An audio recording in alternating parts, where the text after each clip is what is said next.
ये है कि अगर आपने दो वेरिएबल्स को जब आपने आपस में प्लॉट करना हो, जिसमें एक तो इंडिपेंडेंट वेरिएबल हो और एक जो है डिपेंडेंट वेरिएबल हो, जिसे वाई कहते हैं। इन अदर वर्ड्स हम वाई को एज ए फंक्शन कंसिडर करते हैं। तो इस चीज़ को जब हमने प्रिंटिंग करना हो, एक मिनट मैं पहले इधर मार्कर सेलेक्ट करना, दिस वन। तो उसके लिए हमने पढ़ा था कि देर आर डिफरेंट स्टाइल। सबसे पहले आप एक्स को जनरेट करें, यानी कि इंडिपेंडेंट वेरिएबल की वैल्यूज को जनरेट करें।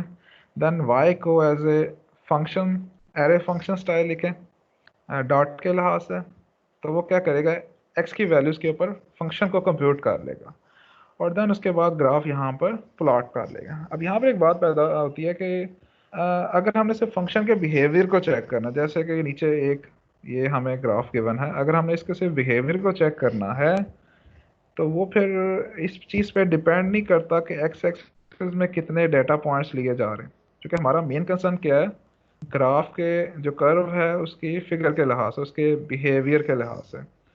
तो यूजली जब हमारे पास डाटा पॉइंट्स इंपॉर्टेंट ना हो, जैसे यहाँ पर तो हमने 0.1 का इंक्रीमेंट लिया, अगर ये कंपल्शन ना हो, और यूजली फंक्शंस जब ग्राफ बनाए जाते हैं तो डाटा पॉइंट्स इतना कंपल्शन नहीं होता, क्योंकि हमारा जो कंसर्न होता है वो होता है उसके ग्राफ के लिहाज से कि ग्राफ जो है वो एक्यूरेट होना चाहिए, स्मूथ होना चाहिए, उसमें जैसे उसमें एजेस नहीं होने चाहिए। जैसे एक एग्जांपल हमने देखे थे, यहाँ पर देखें गुलाई ही है, राउंड ही है, यानी कि कर्व जो है वो स्मूथ है।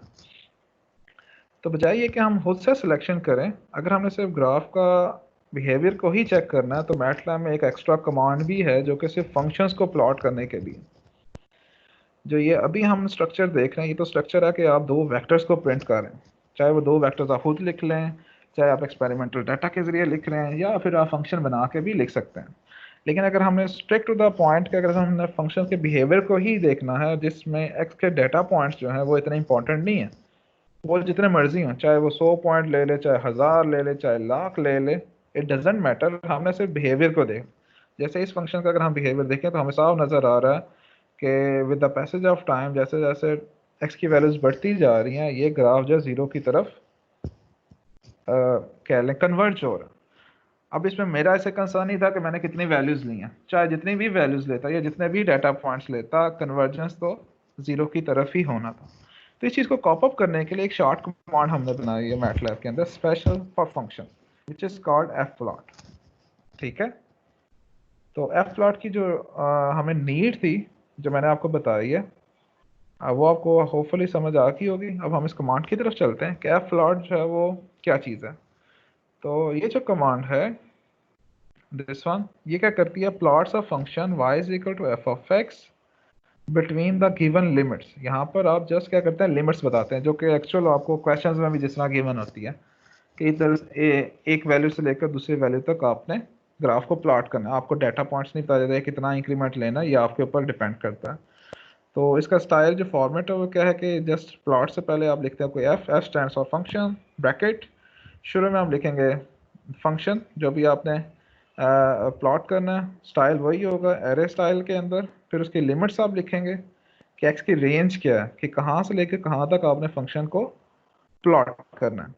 और देन उसके बाद जो आगे एक्स्ट्रा मेकअप है कि लाइन स्पेसिफायर्स, जो भी आपने डिटेल लिखनी है, जो कि हमने प्रीवियस पढ़ते आए हैं सिंपल प्लॉट्स के अंदर, वो आप सेम एज इट इज आगे आप ऐड कर देंगे। तो न्यू थिंग्स क्या आई हैं, these are the two new things, function कैसे लिखना है और लिमिट्स कैसे लिखनी है। यूजुअली लिमिट्स का स्टाइल आपको पता है कि वो हम स्क्वायर ब्रैकेट्स में लिखते हैं। तो यहाँ पर जो सबसे इंपॉर्टेंट है वो है फंक्शन कैसे लिखते हैं।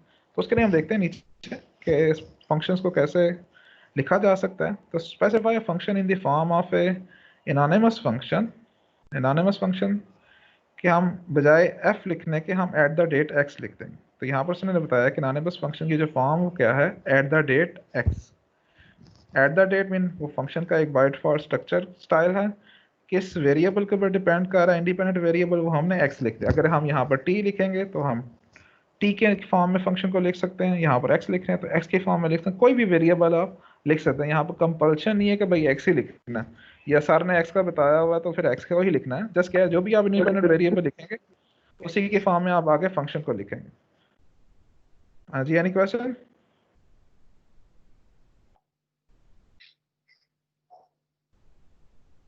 चलें, तो आगे है कि फंक्शन को कैसे लिखना है, सर ये एक जैसे बार दोबारा डेट रिपीट कर दें। Anonymous function. Yes sir. हाँ जी, तो मैंने ये कहा कि अब हम देख रहे हैं कि फंक्शंस को लिखना किस तरह। तो यूजली क्या है कि हम मैथमेटिक्स में या जनरल जो हम बुक्स में या अपने नोटबुक्स में लिखते हैं वो तो सिंपल लिखते हैं f of x is equal to 8x² plus 5 cos x, या एफ ऑफ एक्स की जगह पर जैसे हमने प्रीवियस लेक्चर देखा था हमने लिख लिया था y, और फिर उसको एरे स्टाइल में लिख के हमने कंप्यूटेशंस की, जो मैंने अभी प्रीवियस आपको स्ट्रक्चर बताया। लेकिन यहाँ पर चूंकि हमने इस कमांड के अंदर लिखना है तो हमें इक्वालिटी नहीं लिखनी पड़ेगी। तो इक्वालिटी में जब हम इक्वालिटी नहीं लिख रहे तो फंक्शन किसके बराबर है, तो वो चीज़, उस चीज़ को कॉप अप करने के लिए ये एक स्टाइल आपको गिवन है, एट द डेट एक्स। इसे कहते हैं एनोनिमस फॉर्म, कि मैं इसमें किसी को इक्वालिटी तो नहीं शो कर रहा, लेकिन जस्ट बता रहा हूँ कि फंक्शन किस शेप में लिखा हुआ है, किस इंडिपेंडेंट वेरिएबल के ऊपर बनाया गया है। इसके अंदर हम डिपेंडेंट वेरिएबल नहीं शो कर रहे। तो वो जो स्टाइल है लिखने का वो ये है, जब यहाँ पर आप फंक्शन में लिखेंगे तो आप लिखेंगे सबसे पहले एट द डेट एक्स, और देन उसके बाद जो सिंपल हम नॉर्मल फंक्शन लिखते हैं वो लिखेंगे 8 multiply by x dot power square plus 5 asterisk cos x. अभी आगे एग्जांपल आएगी, पहले वो एक दफ़ा देख लें, देन स्टिल अगर आपको फिर कन्फ्यूजन नहीं तो वो आप उस पर डिस्कस कर लेंगे, ठीक है। तो सीधा हम चलते हैं आगे एग्जांपल पे। काइंडली अपने माइक ऑफ रखें, ये मैं पहले स्लाइड आपको शो कर दूं, देन उसके बाद आगे चलते हैं।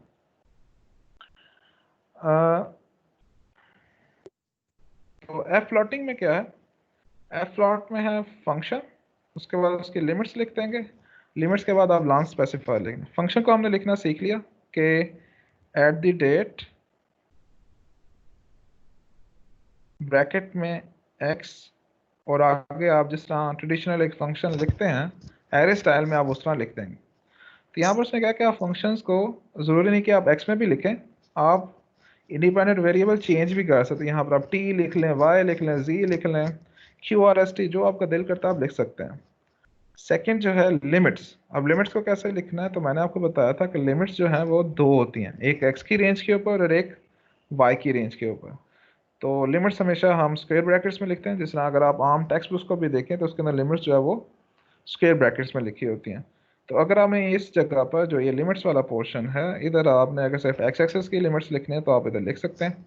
अगर साथ आप चाहते हैं कि वाई का भी रेंज को हम काबू कर लें, यूजली हम नहीं करते, लेकिन अगर कभी आपको ज़रूरत पड़ जाए कि आप उसे रिस्ट्रिक्ट करना चाह रहे हैं तो उसका स्टाइल क्या है कि आप एक्स की रेंज लेके आगे वाई की रेंज लिखते हैं, और रेंज में हमेशा मिनिमम वैल्यू पहले आती है और फिर मैक्सिमम वैल्यू, और इन दोनों को आप जो सेपरेट करेंगे दैट विल बी स्पेस, ठीक है। और उसके बाद लाइन स्पेसिफायर जो है वो तो हमने डिटेल में पढ़ा हुआ है कि लाइन कलर स्टाइल, उसके मार्कर स्टाइल, वो जिस तरह हमने कमांड्स पढ़ी हैं वो हम इस थर्ड पोर्शन में आगे इधर लिख देंगे। Okay, this is your example कि वो जो हमने फंक्शन पढ़ा हुआ है उसकी प्लॉटिंग कैसे होगी। तो this is single command F plot, देखें आगे bracket at the rate x, this is called anonymous form, कि जो हम आगे एनोनिमस फॉर्म लिख रहे हैं, या आप इन सिंपल वेज में आप ये याद कर रहे हैं कि जब भी हमने फंक्शन एफ प्लॉट के अंदर लिखना है तो शुरू में एट द डेट एक्स लिखना ही है।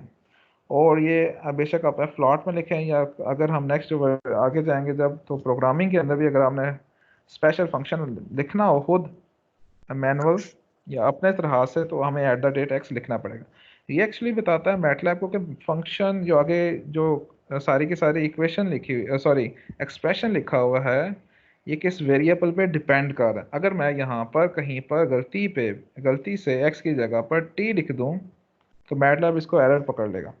और अगर मैंने मैटलैब को बताया ही नहीं वहाँ के भाई ये किसके ऊपर डिपेंड कर रहा है, तो फिर जो मर्जी लिखो, तो वो इसका मीनिंग कुछ और लेगा, वो इसको फिर फंक्शन नहीं बनाएगा, वो कुछ और एक्सप्रेशन ऐसा समझ लेगा। इसलिए एट द डेट एक्स लिखना ज़रूरी है। और अगर आप ये सारा एक्सप्रेशन टी में लिखना चाह रहे हैं तो फिर आपको इधर इंडिपेंडेंट में भी टी लिखना पड़ेगा।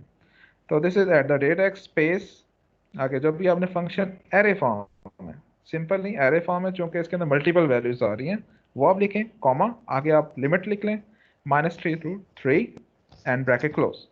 मैंने यहाँ पर कोई लाइन स्पेसिफायर्स नहीं लिखे, कोई मैंने y की रेंज नहीं लिखी है, तो क्या हो जाएगा कि ये बाय डिफ़ॉल्ट करेक्टरिस्टिक के साथ मुझे ग्राफ को प्लॉट कर देगा। जैसे ये देखें, this is your graph, solid line है, चूंकि ब्लैक एंड वाइट है वैसे इसका कलर ब्लू होगा, कोई मार्कर इसके ऊपर अपीयर नहीं है, एक्स की जो रेंज है वो -3 से 3 तक है।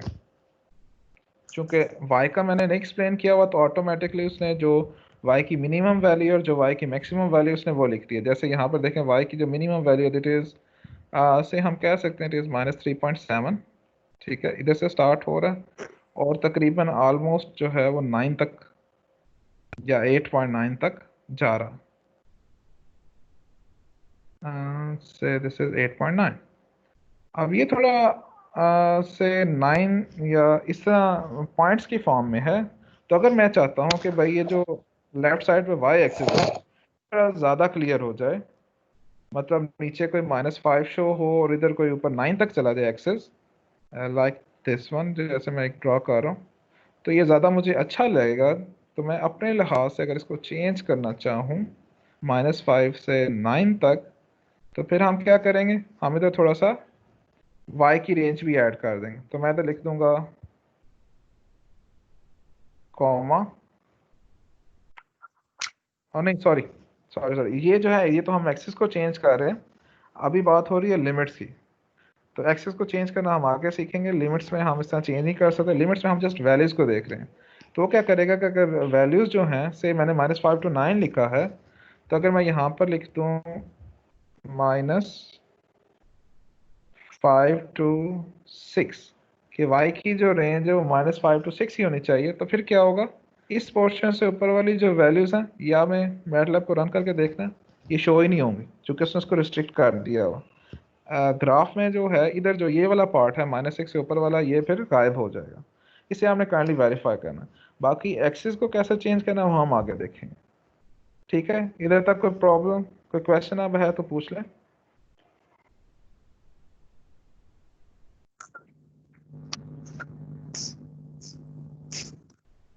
T24।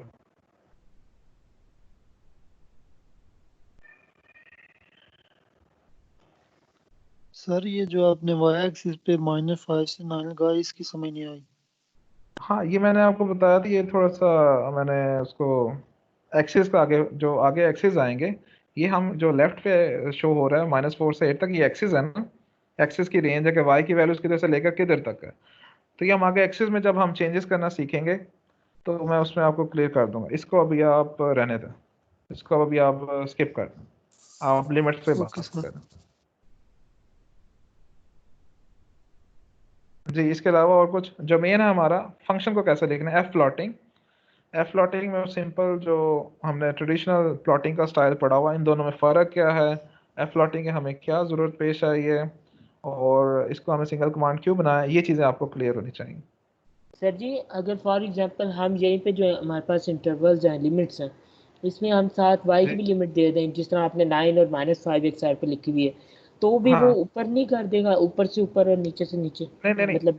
ये जो है ये जो -5 और 9 मैंने लिखा है ये बॉक्स है, ये एक्सिस है।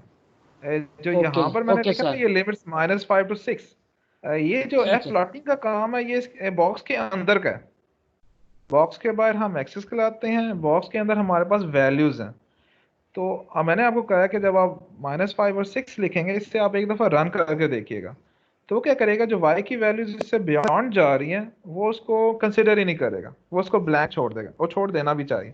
तो फिर आप चेक कीजिएगा ये जो मैंने सर्कल पार्ट किया हुआ है, क्या ये गायब हो जाता है, शो होता है कि नहीं होता, और क्या एक्सेस जो है वो चेंज हो रहे हैं कि नहीं, ये आपने देखना होगा। ओके ठीक है, सर। ये आपके ओके। लिए क्या एग्जाम का होमवर्क है। ओके, फिर नेक्स्ट मूव करें अगर कोई क्वेश्चन नहीं है।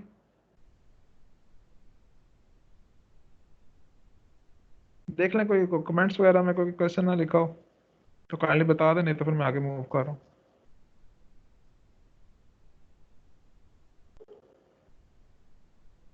एनीवन? सर मूव करें आगे, कोई क्वेश्चन नहीं है। चलें कोई, तो सर एक अब आगे चल। क्वेश्चन लिखा हुआ है, जी जी। सर कमेंट में एक क्वेश्चन आया हुआ है कि ये हम स्टार का जो कलर है वो चेंज कर सकते हैं। स्टार का कलर, मार्कर्स का कलर, लेकिन यहाँ पर तो कोई मार्कर्स, यस सर। मार्कर्स की बात ही नहीं हुई। हाँ, सर कलर्स वो हम पिछला चेंज कर प्रीवियस। सकते।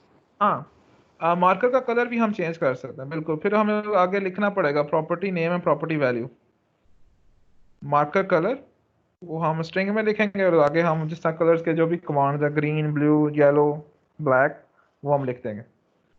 तो मार्कर का जो है वो एज कलर भी है, मार्कर फेस कलर भी है, दो चीज़ें, एक उसके कॉर्नर्स पेरीमीटर और एक उसके अंदर जो एरिया होता है। तो ये दोनों आप चेंज कर सकते हैं, बल्कि आई थिंक एक एग्जांपल में हमने किया भी था, तो आप लेक्चर देख लीजिएगा, उसमें आपको क्लियर हो जाएगा। अब आगे चलते हैं कि ग्राफ जो है, मल्टीपल ग्राफ्स को कैसे एक ही जगह पर प्लॉट किया जा सकता है, जो कि हम फर्स्ट एग्जांपल से लेके काम अपना चल रहे हैं कि एक ही फिगर विंडो के ऊपर एक से ज़्यादा ग्राफ्स को कैसे प्लॉट कर सकते हैं। अभी तक जो हमने सारा स्ट्रक्चर पढ़ा है वो है कि ग्राफ के ऊपर सिर्फ एक ही पेयर को कैसे प्लॉट करते हैं, फिर हमने उसके अंदर डिफरेंट कैरेक्टरिस्टिक वैल्यूज़ देखी, उसके डिफरेंट फीचर्स देखे, लिमिटिंग चीज़ें देखी। अब हम देखते हैं आगे कि मल्टीपल कैसे कर सकते हैं। तो यहाँ पर लिखा हुआ है कि मैटलैब को हम 3 मुख्तलिफ तरीकों से प्लॉटिंग कर सकते हैं। तो हम वन बाय वन देखते हैं और फिर हर एक का कोई ना कोई फ़ायदा, कोई ना कोई नुकसान है, तो वो उसको साथ साथ हम कंपैरिजन करते जाएंगे और आप लोगों ने भी करना है। तो जो फर्स्ट वे है, जो ट्रेडिशनल वे हमने पढ़ा हुआ है, प्लॉट एक्स कमा वाई, वो स्टाइल है, लेकिन क्या है यहाँ पर आपने जस्ट थोड़े से और पेयर मज़ीद इजाफा कर दिया। जैसे दिस इज़ एक्स वाई, एक और पेयर मैंने लिख लिया यू वी, और एक और पेयर लिया टी एच। तो अब यहाँ पर क्वेश्चन ये पैदा होता है कि हमने पढ़ा हुआ था कि प्लॉटिंग के लिए ये ज़रूरी है कि एक पेयर के अंदर जो नंबर ऑफ एलिमेंट्स हैं वो सेम हो। अब क्वेश्चन ये पैदा होता है कि अगर ज़्यादा पेयर हो जाए तो उनका आपस में क्या रिलेशन हो, क्या तीनों पेयर्स के अंदर नंबर ऑफ एलिमेंट सेम होने चाहिए या विद इन अ पेयर जो दो वेक्टर्स हैं उसके अंदर वैल्यूज सेम होनी चाहिए। तो इसको हम देखते हैं। तो सबसे पहले उसने ये बता दिया कि प्लॉट जो कैसे होगा, किसके वर्सेस होगा, तो y वर्सेस x होगा, सिमिलरली v वर्सेस u होगा एंड h वर्सेस t होगा, और बाकी उसने बता दिया कि vectors of each pair must be same. वो तो हमें पहले ही पता है, ये तो प्लॉटिंग के लिए बेसिक एक क्राइटेरिया है कि x और y के एलिमेंट सेम होने चाहिए, u और v के एलिमेंट सेम होने चाहिए, और t और h के एलिमेंट सेम होने चाहिए। आप और आगे उसने जो हमारा क्वेश्चन था कि क्या तीनों पेयर्स के नंबर ऑफ एलिमेंट सेम होने चाहिए या नहीं, वो उसने आगे आपको उसका जवाब दे दिया कि can be different than the size in the other pairs. मतलब कि x और y का पेयर में ऐसे हमारे पास 10 वैल्यूज हैं, तो u और v के लिए ज़रूरी नहीं कि 10 हो, वो हो सकता है इसमें 20 हो जाए, हो सकता है इसमें 30 हो जाए, तो तब भी प्लॉटिंग होगी। अब नेक्स्ट जो इसमें मज़ीद एक क्वेश्चन अपीयर या पैदा हो सकता है वो ये है कि ये तो चलो डिफरेंट वैल्यूज़ हो गई, तो जो नीचे जो एक्स एक्सिस है, क्या तीनों पेयर्स के लिए सेम रेंज होनी चाहिए या डिफरेंट रेंज भी हो सकती है। जैसे जैसे एक्स वाई की रेंज है, हम लिख लेते हैं इधर -2 से 4, so this is x range. तो क्या u की रेंज -2 से 4 ही होनी चाहिए, या फिर ये कह लें 0 से 3 हो सकती है या नहीं, ये हमने चेक करना है। एंड सेम गोज फॉर आगे t की रेंज। तो अगर तो सेम होगी फिर तो कंफर्म है कि भाई प्लॉटिंग हो जाएगी। जब एक्सिस सेम है तो उसके ऊपर जितने मर्जी डाटा पॉइंट्स ले लें, उससे कोई फ़र्क नहीं पड़ता, क्योंकि मैटलैब ये नहीं कि तीनों को इकट्ठा प्लॉट कर रहा है, वो पहले एक्स वाई को प्लॉट करेगा, फिर इसके ऊपर एक किस्म की ओवरलैपिंग हो रही है, यू वी को प्लॉट करेगा, फिर आगे टी एच को प्लॉट करेगा। हाँ, लेकिन अगर हमारे पास इधर जो रेंज है एक्सिस की, एक्स की या जो भी नीचे एक्स एक्सिस पे आ रहा है, या इंडिपेंडेंट वेरिएबल्स की जो रेंज है वो चेंज हो जाए, तो फिर क्या होगा। तो देर आर टू ऑप्शन, दो सिचुएशंस हो सकती हैं। चूंकि अगर आप देखें, फर्स्ट क्या है कि ये प्लॉटिंग हो जाएगी। रीज़न कि देखें जो x की रेंज है उसके अंदर y ऑटोमेटिकली कवर हो रहा है, वो उससे बियॉन्ड नहीं जा रहा। या से अगर कोई हम इधर t की रेंज लिख लेते हैं, ओप्स सॉरी, t की रेंज लिख लेते हैं ज़रा बड़ी रेंज, -5 टू से 6। तो इस एक इंटरवल के अंदर बाकी दोनों इंटरवल जो हैं वो एक किस्म के उसके सब इंटरवल्स बन रहे हैं, कवर हो रहे हैं। तो क्या करेगा, टी का ग्राफ पहले बड़ा एक्सिस में ही शो कर देगा और उसके अंदर छोटे छोटे ग्राफ जो आगे अपने अपने सब सेक्शंस में शो हो जाएं। और सेकंड जो ऑप्शन है वो ये है कि एरर आ जाएगा। तो ये चीज़ आपने चेक करनी है। एक एग्जांपल इसी तरह लिख के और आगे उनकी रेंजेस लिख लें, या एक्स की वैल्यूज डिफरेंट होनी चाहिए, यू की रेंज जो है वो 0 से 3 होनी चाहिए, टी की वैल्यूज आप -5 से 6 कर लें, इंक्रीमेंट कुछ भी दे लें। तो फिर देखें प्लॉट क्या आ गया, या बड़े अक्षर के लिहाज से प्लॉट आ रहा है या फिर एरर आ रहा है। तो ये आपका एक किस्म का होमवर्क है, ये आपने चेक करना है। एक मैंने आपको बात बता दी कि अगर रेंज जो है सबकी कॉमन होगी एक्स एक्सिस की, तो फिर जो है ग्राफ ज़रूर प्लॉट होंगे, उसमें कोई इशू नहीं है। नेक्स्ट जो है आगे के तीनों ग्राफ्स को हम कैसे लिख सकते हैं, उनके अंदर स्पेसिफायर्स कैसे लिखेंगे, तो वो यही है, पहले पेयर लिखें, उसके बाद उसके स्पेसिफायर्स लिख लें। अगर आपने प्रॉपर्टी नेम है प्रॉपर्टी वैल्यूज़ लिखनी है, मतलब उनके लाइन स्टाइल को, मार्कर जो साइज़ है लाइन साइज़ है उसको चेंज करना है, तो वो भी आप साथ लिख सकते हैं विद स्ट्रिंग एंड उसकी वैल्यू। तो वही बेसिक स्ट्रक्चर पुराना ही है। तो पहला पेयर आपने लिख दिया, उसके लाइन स्पेसिफायर, सेकंड और line specifier, third and line specifiers, ठीक है। और एक चीज़ जो है यहाँ पर ये सेमी कॉलन आया हुआ है, हाँ ये जो है ये एक एक्स्ट्रा सेमी कॉलन है, ये आपने कमांड ये नहीं लिखना, क्योंकि जब पेयरिंग कर रहे हैं तो टी का मैच है, स्ट्रिंग की ज़रूरत नहीं है, स्ट्रिंग की ज़रूरत स्पेसिफायर में होगी, तो ये इसे आपने इग्नोर कर दें, तो इसे आप इधर क्रॉस कर दें, ये जो स्लाइड है उसमें गलती है। तो आगे नेक्स्ट चलते हैं आगे एग्जाम्पल की तरफ। इस एग्जाम्पल को आराम से देखें, पढ़ें, और जो चीज़ें हमने डिस्कस की हैं वो ज़रा देखें कि क्या होता है, फिर मैं इसको थोड़ा सा एक्सप्लेन करता। क्वेश्चन है तो साथ पढ़ के जो समझ आ रही वो आप मुझसे पूछना, थोड़ा सा काम आप। सर मेरा क्वेश्चन है, जी सर ये जो पीछे आपने बताया 3 ग्राफ जो है कि विंडो के ऊपर शो होंगे, सर इनकी अगर डोमेन तीनों की सेम हो जाए, तीनों की डोमेन जो है सेम हो जाए, तो ये बाय डिफॉल्ट डिफरेंट कलर में शो करेगा ग्राफ? बिल्कुल, बाय डिफ़ॉल्ट जो है देखें, जब भी मल्टीपल सर ग्राफ्स आ रहे हैं तो वो कलर डिफरेंट ही होंगे, क्योंकि यहाँ पर थोड़ा सा वो ब्लैक एंड वाइट है, इस वजह से आपको ज़रा तीनों ग्राफ सेम लग रहे हैं, लेकिन ये कलर डिफरेंट ही होंगे।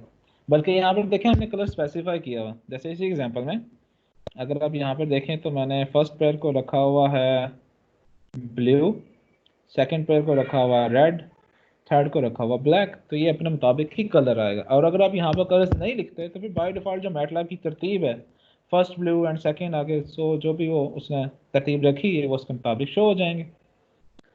कलरिंग का डोमेन से ताल्लुक नहीं है, कलरिंग का तो ताल्लुक है कि आप उसकी कमांड्स लिख रहे हैं या नहीं,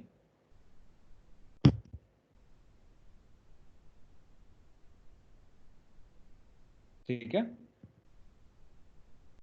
जी सर ठीक है। सर वो मैं वैसे बोल रहा था कि वो डोमेन के ऊपर ही डिपेंड होता है ना, वो जो रेंज हमने सेट करनी होती है।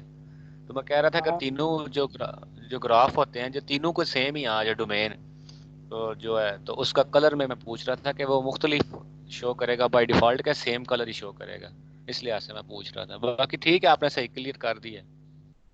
अच्छा ठीक हो गया। इसके अलावा बाकी सारी क्लास अगर आपने देख लिया, ऐसे समझ आ गई है तो फाइन, हम आगे मूव करते हैं।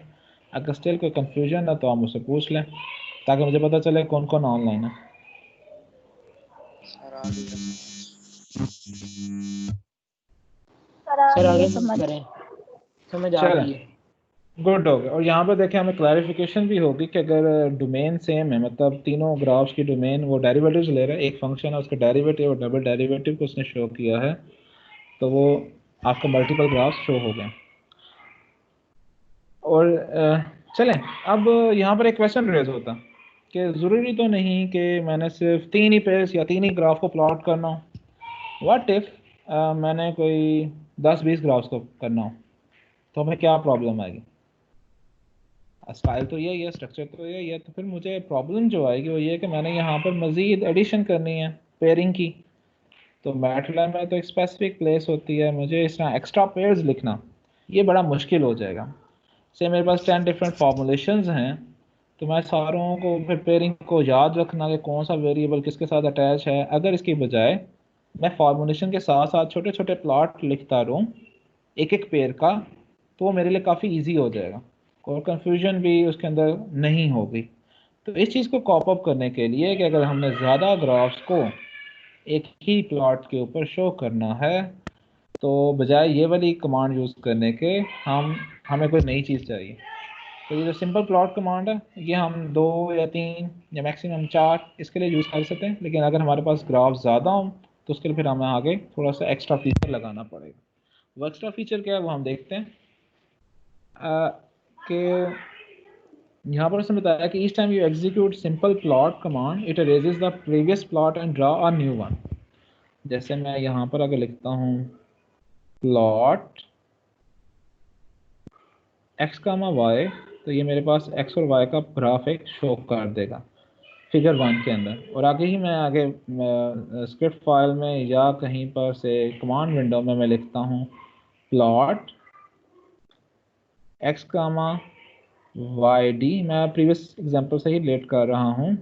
तो वो क्या करेगा, ये प्रीवियस जो ग्राफ है इसको रेज कर देगा और उसकी जगह पर फिगर 1 में न्यू ग्राफ जो है वो प्लॉट कर देगा। और सेम गोज फॉर अदर, अगर मैं आगे वाई डबल डी लिखूंगा तो फिर ये डेरिवेटिव वाला भी खत्म हो जाएगा, जो भी रीसेंट कमांड होगी वो उसका ग्राफ शो करेगा। तो अगर मैं चाहूँ कि पहला प्लॉट भी मौजूद रहे और उसी के ऊपर दूसरा ओवरलैप मतलब प्रिंट हो जाए, तो उसके लिए हमें क्या मैटलैब को बताना पड़ेगा एक्स्ट्रा, वो है हमें एक कमांड साथ लिखनी पड़ेगी होल्ड ऑन की। तो वो क्या करेगा, तो पहले ग्राफ है उसको होल्ड कर लेगा और आगे जितने भी आप प्लॉटिंग की कमांड्स देते जाएंगे वो उन सबको एक ही जगह पर जमा करना शुरू कर देगा अनटिल कि आप उसे बताएं कि भाई आप रुक जाओ। तो उसको जो चीज़ ऑन है उसको ख़त्म करना है, तो उसके लिए हमें क्या लगाना पड़ेगा, होल्ड ऑफ। और एट देन जब होल्ड ऑफ हो जाएगा तो वो फिर हमें ग्राफ को शो कर देगा। जैसे एक एग्जांपल हम यही देख लेते हैं। तो यहाँ पर देखें उसने चारों अपनी पेयरिंग लिखी फार्मूलाज, उसके बाद उसने प्लॉट कमांड पहले लिखी, देन उसके बाद होल्ड ऑन और जितने भी बाकी प्लॉट्स है वो उसको लिख दिया और at the last hold of लिख दिया। तो रिजल्ट तो वही आएगा, लेकिन दोनों का फाइल जो नेचर है वो डिफरेंट है। क्योंकि ये तो एग्जांपल है, इसमें हमने 3 ग्राफ लिखे हैं, यहाँ पर आपसे 15 ग्राफ लिख लो और एट द लास्ट आप होल्ड ऑफ करोगे तो फिर इधर आपको सारे इकट्ठे इसी स्पैन के अंदर तमाम के तमाम 15 ग्राफ शो हो जाएंगे। अब मज़ीद इसमें क्या चीज़ है कि आप इसके अंदर ये भी कर सकते हैं कि आपने ये दोनों पेयर लिखे एक्स और वाई का, ये एक आपने इक्वेशन लिखी तो आपके पास एक्स और वाई का वेक्टर तो जनरेट हो गया।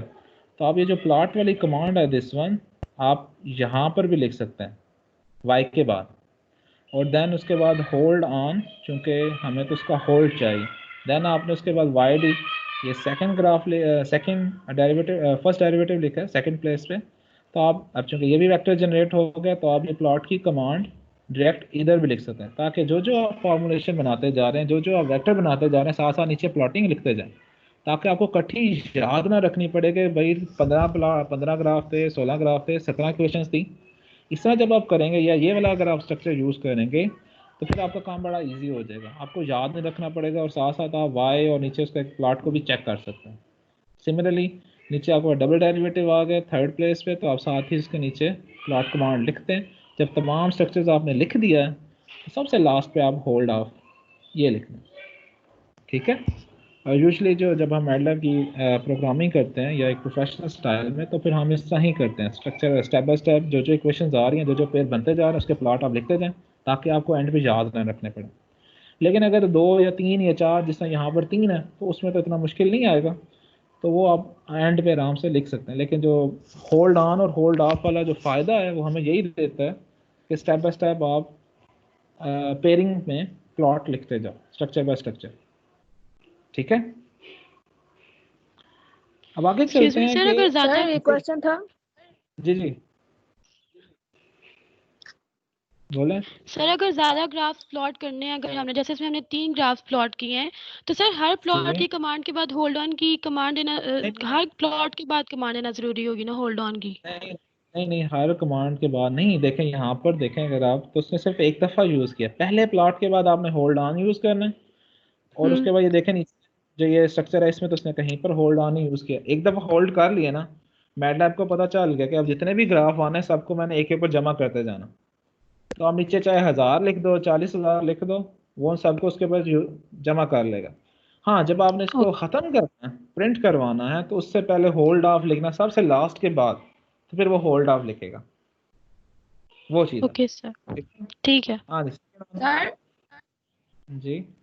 अगर हमने अंदर से एक नई मतलब प्लॉट कराना ना, तो उसके बाद हम होल्ड ऑफ लेके फिर होल्ड ऑन करके कर सकते हैं। अब नहीं, अगर हम होल्ड ऑफ कर देंगे ना तो वो एक फिगर विंडो में चला जाएगा। यानी कि अगर ये जो होल्ड ऑन और होल्ड ऑफ वाला मैंने पेयरिंग लिखी हुई है ना, ये एक प्रिंट कर दिया उसने पिक्चर को, एक ग्राफ को। अगर इसके बाद मैं नीचे सेकंड स्ट्रक्चर स्टार्ट करता हूँ तो वो फिर दोबारा वो जो हमने प्रीवियस अभी पढ़ा था ये वाली चीज़ कि सॉरी कि मैं पहला प्लॉट कर रहा हूँ तो ये किस्म का अब सेकंड स्ट्रक्चर प्लॉट हो रहा है, तो वो फिर क्या करेगा, प्रीवियस वन को रेज कर देगा। बाकी जहाँ पर बात रही आपकी कि अगर हमने बीच में से कोई प्लॉट को नहीं करना, जैसे मैंने से डबल डेरिवेटिव को एक्सक्लूड करना, ठीक है, तो मैं क्या करूँगा, मैं इस स्ट्रक्चर से जो ये होल्ड ऑन और होल्ड ऑफ वाले से है मैं दिस वन, मैं इस ग्राफ को नीचे ले जाऊँगा, इस स्ट्रक्चर से बाहर निकाल दूंगा प्लॉट को, तो ऑटोमेटिकली वो प्लॉट ग्राफ जो प्रिंट नहीं होगा। तो जितने ग्राफ आपने प्रिंट करने हैं वो होल्ड ऑन और होल्ड ऑफ के दरमियान लिख लें, बाकी ना लिखें, ठीक है। जी सर, यस सर, आगे सर। लेकिन इसमें आगे प्रॉब्लम क्या आएगी, इसमें रोल नंबर 4 प्रॉब्लम ये आएगी कि अगर तो आपने ऊपर लिख दिया होल्ड ऑन और होल्ड ऑफ, इस स्ट्रक्चर के बाद मैं ऐसे इधर एक और लिख लेता हूँ, जैसे प्लॉट जो आपकी बात है से मैं एक और कोई ट्रिपल डेरिवेटिव निकाल लेते हैं, वाई ट्रिपल डी। तो फिर क्या होगा, मैटलैब ने एग्जीक्यूशन शुरू की, ये सारा स्ट्रक्चर उसने यहाँ पर यूज़ कर लिया। उसने पहले आपको फिगर शो करेगा जिसमें तीनों हैं, और साथ ही नैनो सेकेंड्स में वो आगे सेकंड प्लॉट प्रिंट कर देगा, तो जो प्रीवियस वन है वो गायब हो जाएगा क्योंकि ओवर एडिटिंग हो जाएगी, क्योंकि जो फिगर विंडो है वो तो एक ही है। तो इसके लिए फिर ये है कि हमें मल्टीपल फिगर्स चाहिए, या तो आप होल्ड ऑन और होल्ड ऑफ में फिर एक ही रखें, अगर आपने आगे भी कोई प्लॉट कर रहे हैं तो फिर आपको दो फिगर विंडोज चाहिए, जिसमें पहली फिगर विंडो में आपको ऊपर वाला स्ट्रक्चर शो हो और सेकंड फिगर विंडो में नीचे वाला स्ट्रक्चर शो हो। तो आप जब बुक पढ़ेंगे तो उसमें थोड़ा सा डिटेल लिखी हुई है, या ये थोड़ा सा एडवांस लेवल है, इसको हम मज़ीद डिस्कस कर सकते हैं। लेकिन मैंने आपके जो क्वेश्चन किया उसमें चलो एक और प्रॉब्लम भी रेज हो रही थी तो वो मैंने आपको बता दिया। नॉर्मली हमें मल्टीपल फिगर विंडोज़ की ज़रूरत नहीं होती, हमारे जो मतलब क्वेश्चंस होते हैं या जो कोड होते हैं उसके अंदर ज़्यादातर कंपैरिजंस होते हैं।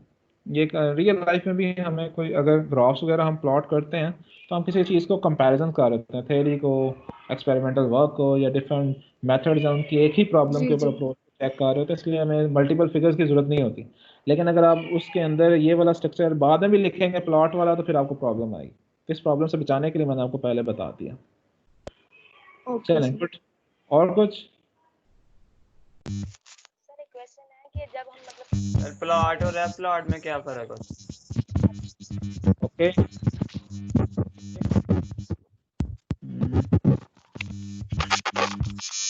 आपको डिस्टर्बेंस हो रही है। यस सर, प्लॉट और रेफ प्लॉट में फर्क बता दें। वैसे प्लॉट और रेफ प्लॉट में मैंने आपको स्टार्ट में ही बताया था कि दोनों का जो मतलब फोकस है वो एक ही है, फंक्शन को प्लॉट करना। लेकिन प्लॉट में यह कि हमें एक्चुअली डोमेन का हमें इंक्रीमेंट देना पड़ता है कि कितने पॉइंट्स हमने लेने, जिससे हम कहते हैं डाटा पॉइंट, कि कितने डाटा पॉइंट्स आप यूज़ करेंगे जिसके ऊपर वाई की वैल्यू कंप्यूट होगी। एफ प्लॉट में जो है, चूँकि हमने फंक्शन के बिहेवियर को देखना है, तो उसके लिए हमारे लिए नेसेसरी नहीं होता या उसमें हमारी रिक्वायरमेंट नहीं होती कि कितने डाटा पॉइंट्स हम यूज़ कर रहे हैं। हमारा कंसर्न ये होता है कि इससे कि इस इंटरवल के अंदर फंक्शन का बिहेवियर क्या है। तो मैं से -2 से 4 तक का बिहेवियर क्या है, इसके अंदर डाटा पॉइंट्स जो मेरा उससे कंसर्न नहीं है। इसके अंदर आप डाटा पॉइंट 100 ले लो, 1000 ले लो, 10,000 ले लो। तो एफ प्लॉट जो कमांड है इसका शॉर्टकट है कि अगर आपका कंसर्न से फंक्शन के बिहेवियर से है, यानी उसके कर्व से है, उसके डाटा पॉइंट से नहीं है, तो फिर आप F plot shortcut command use कर सकते हैं। और अगर आपके लिए रिक्वायरमेंट है कि आप जो है आपने इस इंटरवल के अंदर स्पेसिफिकली 10 पॉइंट्स ही यूज़ करने हैं, 20 पॉइंट्स ही यूज़ करने हैं, या 50 पॉइंट्स ही यूज़ करने हैं, तो उसके लिए फिर हमें वो जो बेसिक स्ट्रक्चर है प्लॉट वाला, एक्स लिया, डिपेंडेंट वेरिएबल पहले डिफाइन, इंडिपेंडेंट वेरिएबल डिफाइन किया, फिर डिपेंडेंट के ऊपर कंप्यूटेशन की, फिर इसको प्लॉट कमांड यूज़ किया, तो वो हम स्टाइल यूज़ करते हैं। ठीक है, हम एफ प्लॉट जो है वो हम किसी खास इंटरवल पे बिहेवियर चेक करने के लिए यूज़ करते हैं ना सिर्फ? जी बिल्कुल। एफ प्लॉट जो है लिमिटेड वो वैल्यूज। लिमिटेड वैल्यूज नहीं है, इंटरवल है। जैसे ये अगर आपको स्लाइड शो हो रही है तो -3 से +3 तक एक कांडी जिसने अगर कहीं स्पीकर वगैरह ऑन किया ना वो उसे बंद कर लें और हेडफोन यूज किया करें, क्योंकि वो स्पीकर और माइक्रोफोन जो है वो लैपटॉप का उसको डबल आवाज आ रही है। हाँ गुड। तो एफ प्लॉट जो है इसके अंदर देखें इंटरवल है। जो सिंपल होगा ग्राफ उसमें भी इंटरवल चाहिए, लेकिन एफ प्लॉट में क्या है कि हम इस चीज़ से आज़ाद हो गए हैं कि इसके अंदर कितनी वैल्यूज़ के ऊपर कंप्यूटेशन करनी है। मुझे मैनुअली से खुद से उसको बताना नहीं पड़ रहा कि भाई -3 से लेकर 3 तक जो नंबर ऑफ एलिमेंट उसके अंदर वैल्यूज़ आपने लेनी है जिस पे आपने कंप्यूटेशन करनी है, जिसे हम कहते हैं डाटा पॉइंट। वो आप 10 ले लो, 20 ले लो, 1000 ले लो। हो सकता है अगर मैं ज़्यादा डिस्टेंस रखूँगा पॉइंट्स के दरमियान तो अगर कोई साइनोसाइडल ग्राफ्स होते हैं तो उसमें एजेस बन जाते हैं, कोनों पे एजेस बन जाते हैं जहाँ पर वैल्यूज चेंज हो रही हैं। अगर मैं बहुत ज़्यादा पॉइंट्स ले रहा हूँ, मतलब मैं 0.0001 का डिफरेंस ले रहा हूँ, तो फिर मैं एक किस्म का अपनी मशीन के लिए वर्क बढ़ा रहा हूँ कि मुझे ज़्यादा कंप्यूटेशंस करनी पड़ रही हैं। तो जब ऐसी चीज़ हो तो मैं मैटलैब के ऊपर छोड़ देता हूँ कि मैटलैब खुद ही ऑटोमेटिकली बाय डिफ़ॉल्ट वो उसके बिहेवियर को देख के स्ट्रक्चर को वो अपनी आसानी के जिसमें वो जल्दी से कंप्यूटेशन भी कर ले और ग्राफ जो है उसके जो स्ट्रक्चर है, जो स्टाइल है वो भी चेंज ना हो, यानी कि इसमें एजेस ना आए, स्मूथ कर्व रहे, वो ऑटोमेटिकली खुद ही सिलेक्शन कर लेगा। ये ऐसे ही है जैसे आप वो लीनियर स्पेस यूज़ करते हैं कि वो ऑटोमेटिकली उसका डिस्टेंस कैलकुलेट कर लेता है। तो एफ प्लॉट में हमें जस्ट ये आसानी होती है कि हमें जो रेंज है, जो एक्स एक्सिस है, उसके अंदर हमें डाटा पॉइंट्स या इंक्रीमेंट जो है वो बताना नहीं पड़ता, हमें जस्ट ग्राफ एकदम ऑटोमेटिकली शो हो जाता है। तो ये एक किस्म का शॉर्टकट कमांड है। Clear Bilal? Yes sir, clear clear. चलो गुड, बाकी सबको भी हो गया। और काइंडली जब एफ प्लॉट की डिस्कशन हो रही है तो फिर आप एफ प्लॉट पे ही डिस्कस करें। जिसका ये इशू आ रहा है काइंडली वो कमेंट कर दें, तो कोई एक बच्चा पढ़ लेगा, क्योंकि आपका स्पीकर और माइक्रोफोन दोनों वो कंप्यूटर में ही है, हेडफोन नहीं लगा तो फिर वो बहुत ज़्यादा डिस्टर्बेंस हो रही है। तो जैसे ही कमेंट्स में क्वेश्चन आता है आप मुझे बता दें, और कोशिश किया करें कि जब जिस सेक्शन का क्वेश्चन है उसी में पूछें। अभी हम बात कर रहे हैं आगे मल्टीपल ग्राफ्स की, आप एफ प्लॉट पे अभी तक बैठे हैं, दैट में मल्टीपल ग्राफ्स की फिर आपको समझ नहीं आई। चलें, तो होल्ड ऑन होल्ड ऑफ भी हमें क्लियर हो गया। तब थर्ड वे है कि जो होल्ड ऑन और होल्ड ऑफ ये लिखना की बजाय एक सेकंड जो थर्ड स्ट्रक्चर बनाया वो है लाइन कमांड, कि बार बार होल्ड ऑन होल्ड ऑफ लिखना ये भूल भी जाता है, या बात का मल्टीपल टाइम होल्ड ऑफ लिखा जाता है अगर आप ज़्यादा ग्राफ हैं। तो इस चीज़ से अगर हम निजात पाना चाहें तो फिर वो क्या है, तो वो फिर यह है कि आप लाइन कमांड यूज़ कर लें। इसमें फिर हमें होल्ड ऑन होल्ड ऑफ लिखने की ज़रूरत नहीं है, जस्ट क्या प्लॉट की जगह पर हम लिख लेंगे लाइन, बाकी स्ट्रक्चर वही है। आगे पेयर लिखा, आपने प्रॉपर्टी नेम और प्रॉपर्टी वैल्यूज लिखनी है, आप उसे अगर आपने उसे शॉर्टकट कमांड में लिखना है तो वो भी लिख सकते हैं। इसने यहाँ पर थोड़ा डिस्क्रिप्टिव स्टाइल में लिखा हुआ है तो वो आपकी मर्जी है। अब एग्जांपल में देखते हैं कि उसने कैसे यूज़ किया। यहाँ पर देखें वो एक ही एग्जांपल को हम लेके चल रहे हैं, डेरिवेटिव स्ट्रक्चर वो सारा वही हो गया। फर्स्ट कमांड जो है वो आपने प्लॉट की लिखनी है, सेकंड और आगे जो मल्टीपल जितने भी आपके ग्राफ आने हैं वो आपने लाइन कमांड के साथ लिखना है, और आगे उसकी जो डिस्क्रिप्टिव स्टाइल है लाइन स्टाइल कलम। जी सर, जैसे यहाँ पर हमने x का इंक्रीमेंट के साथ उसकी वैल्यूज डिफाइन की हुई है, यहाँ पर हम y की रेंज नहीं दे सकते कि y की वैल्यूज यहाँ से यहाँ तक हो? हाँ, वो तो आपके ऊपर है ना, हम y को अलहदा से भी जनरेट कर लेते हैं, लेकिन जब फंक्शंस की बात होती है तो फंक्शन हमेशा डिपेंडेंट वेरिएबल का कुछ ना कुछ फार्मूला बना कर फिर हम कैलकुलेट करते हैं अपनी मर्जी से नहीं। तो अगर तो आपका एक्सपेरिमेंटल डाटा है जिसमें आपने रीडिंग्स ली हुई हैं तो फिर तो हम एक्स और वाई मैनुअली खुद लिखेंगे, चाहे वो इंक्रीमेंट वे में आए या बाय डिफॉल्ट आप खुद वैल्यूज लिख लें। लेकिन जब फंक्शंस की बात हो रही है तो फिर तो कोई ना कोई फंक्शन बना के हमने वैल्यूज को जनरेट करना। इट्स लाइक आइडियल सिचुएशन या थियोरेटिकल जो किताबों में हम पढ़ रहे हैं, तो उसके लिए हमें फार्मूला लिखना पड़ेगा।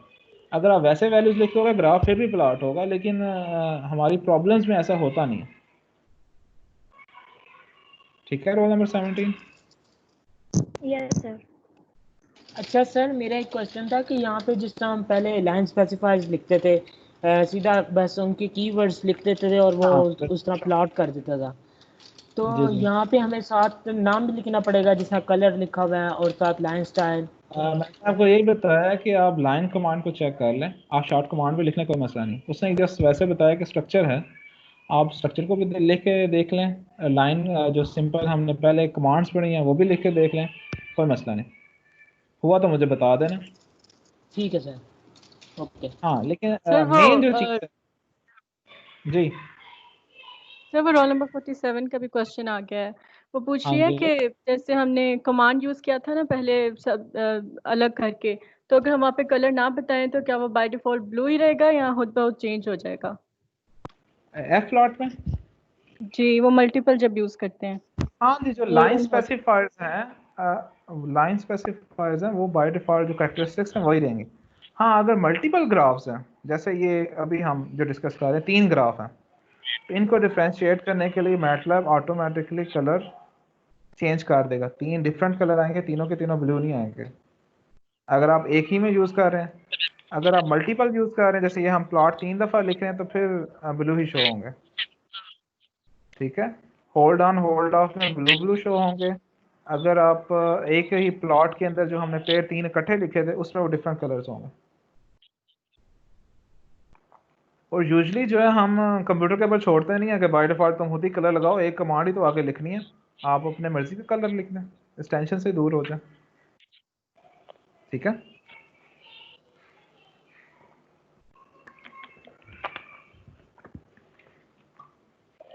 चलें, अब क्वेश्चन जो यहाँ पर रेज होता है कि होल्ड ऑन और होल्ड ऑफ एक वो स्टाइल है और एक लाइन स्टाइल है, दोनों में फर्क क्या है? अच्छी बात है, कोई ना कोई फर्क होगा तो उन्होंने ये 2 कमांड्स बनाई है ना। आप लोगों का क्या है, किसी के ध्यान में कोई सर हमें समझ आ? होल्ड ऑन और होल्ड ऑफ नहीं लिखना पड़ता। ठीक है, लेकिन इससे भी ज़्यादा कुछ ना कुछ प्रॉब्लम होते हैं, सिर्फ 2 कीवर्ड्स की वजह से नहीं वो कर रहे। होल्ड ऑन और होल्ड ऑफ जैसे नाम से ही जाहिर है कि वो जो होल्ड ऑन है वो ग्राफ को पीछे रोक लेगा, आपको शो नहीं करेगा। आपने प्लॉट की कमांड लिखी, होल्ड ऑन कर दिया, उसने बैक एंड पे से यानी कि फ्रीज कर दिया, उसके बाद जितने आगे प्लॉट्स आएंगे वो सारे उसके ऊपर प्रिंट करके फिर जब आप होल्ड ऑफ लिखेंगे फिर वो आपको प्रिंट कर देगा, यानी कि एक ही दफ़ा आपको फाइनल जो रिजल्ट है वो शो करेगा। वो एनिमेशन ही शो करेगा कि पहले एक ग्राफ प्रिंट हो रहा है, फिर उसके बाद सेकंड ग्राफ प्रिंट हो रहा है, फिर थर्ड ग्राफ प्रिंट हो रहा है, आपके पास हमेशा एक फाइनल इमेज ही आएगा। क्लियर? लेकिन अगर हम चाह रहे हैं कि हम एनिमेशन स्टाइल में थोड़ा सा स्ट्रक्चर को देख लें कि बड़ा एक ज़रा पहले हम सिर्फ कंपैरिजन करना चाह रहे हैं फंक्शन का और उसके डेरिवेटिव का, वो हम देख लें उसी फिगर विंडो के ऊपर, फिर उसके बाद एक डबल डेरिवेटिव और ऊपर प्रिंट हो जाए एनिमेशन स्टाइल में, देन उसके बाद एक ट्रिपल डेरिवेटिव वो भी प्रिंट हो जाए, तो वो वाला स्टाइल जो है वो आपके पास इस लाइन से फ़ायदा होगा।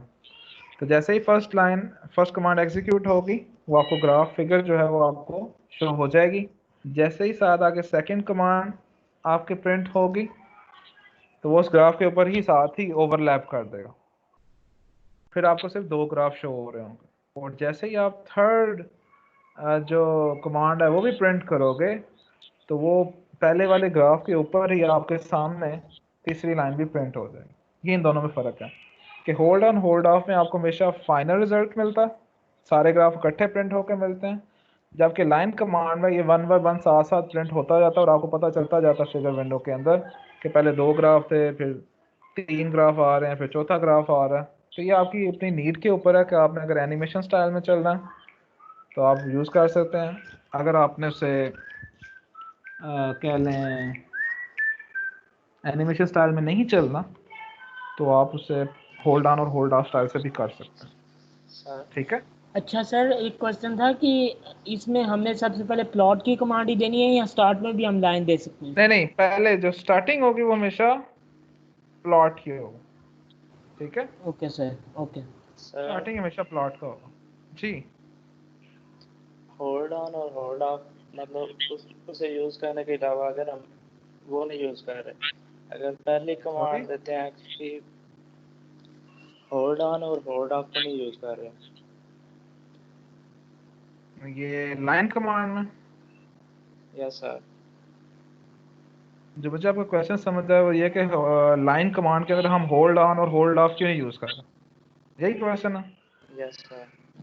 हाँ, तो ये एक सेकंड स्ट्रक्चर है, ये hold on hold of style एक अलग चीज है, ठीक है। कि मल्टीपल ग्राफ्स को आपने प्रिंट करवाना है और आप एक लाइन में नहीं लिख सकते, तो आप उसे स्ट्रक्चर बाय स्ट्रक्चर लिखें, जैसे जैसे पेड़ बनता जा रहा है उसको लिखते जाओ, वो आपको at the end final result show कर दें। आगे ये एक थर्ड स्टाइल है कि अगर आपको स्ट्रक्चर बाय स्ट्रक्चर भी चलना है और आप साथ उसे वन बाय वन साथ साथ ओवरलैपिंग भी करवाना चाह रहे हो और ये देखना भी चाहते हो, इसके लिए मैंने वर्ड यूज किया एनिमेशन स्टाइल। जिससे एनिमेशन आती है ना वन बाय वन, ऐसा घूम घूम कर जिस तरह आप स्लाइडर बनाते हो, तो अगर आप एनिमेशन स्टाइल में ग्राफ लगाना चाह रहे हो कि पहले एक ग्राफ शो हो, फिर उसी के ऊपर दो ग्राफ, उसी चीज़ के ऊपर एक सेकंड ग्राफ प्रिंट हो जाए, फिर उसके बाद थर्ड ग्राफ आ रहा है तो थर्ड ग्राफ प्रिंट हो जाए, तो यहाँ पर आपको मल्टीपल ग्राफ्स नजर आएंगे। जबकि hold on hold of style में आपको सिर्फ एक ही ग्राफ शो होगा इकट्ठा, सारे यानी कि ग्राफ्स के साथ। यहाँ पर जो आपको वक्त के साथ साथ ग्राफ ऐड होते जाएंगे, प्लॉट एक ही रहेगा। क्लियर?